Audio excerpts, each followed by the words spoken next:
Memory is the ability to retain and retrieve past experiences. It's a lot easier to retain experiences than to retrieve them later. The brain is always making its own associative connections by linking two or more things together. That's why old songs you hear immediately remind you of some past experiences that occurred while those songs were popular. Or why passing a certain landmark reminds you of what happened to you there. Or even what you were thinking or discussing the last time you passed that landmark. Take advantage of this by associating what you want to put into long-term memory with something that is already there. Let's talk of the power of loci technique here. The story goes that a great Greek orator Cicero would use this technique of association to remember and rehearse his speeches by going from one room to another, reviewing a different part of his speech in each room. At the time of his speech delivery, Cicero would simply visualize his house, room by room, and repeat what he had rehearsed in each room. Aristotle too used the same method, and he is credited with 4 laws of association when he examined the processes of remembrance and recall.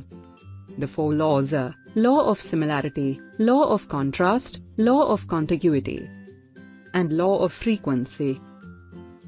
Let's look at each of these laws. 1. The law of similarity. If two things are similar, the thinking of one will tend to trigger the thought of the other. If you think of a married friend, for instance, it is hard not to think of the spouse. If you recollect a Mediterranean cruise you took many years ago, you may find yourself thinking about other cruises you took as well. 2. The law of contrast.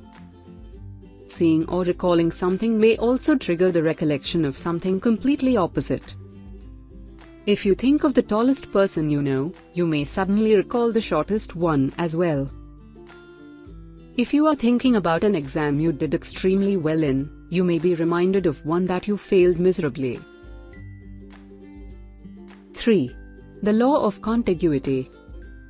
Things or events that occur close to each other in space or time tend to get linked together in the mind. If you think of a cup, you may think of a saucer. If you hear a song, you may recall events that happened when that song was popular.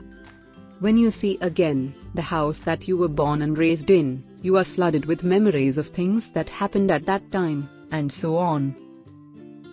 4. The law of frequency. The more often two things or events are linked, the more powerful will be that association. If you have a cinnamon bun with your coffee every day, and have done so for the last 20 years, the association will be strong indeed, and you will probably automatically order a cinnamon bun, or think of one, every time you have a coffee.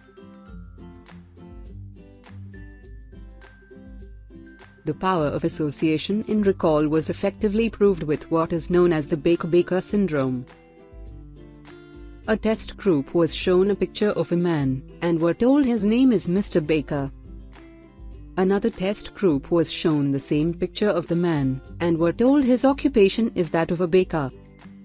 After a lapse of few days, the test groups were shown the same picture again, and were asked to recollect what they know about it. The first test group who were given the name were not very successful in this recollection, but the second group was much more successful.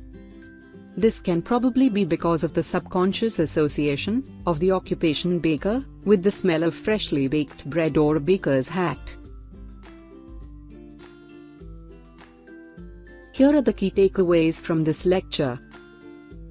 Association is a tool to relate words, to remember better. Power of loci is associating what we want to remember with certain locations. Aristotle's law of contiguity, frequency, similarity and contrast are the 4 laws of association. Baker-Baker syndrome highlights the brain's tendency to associate words with pictures, which aid in recollection.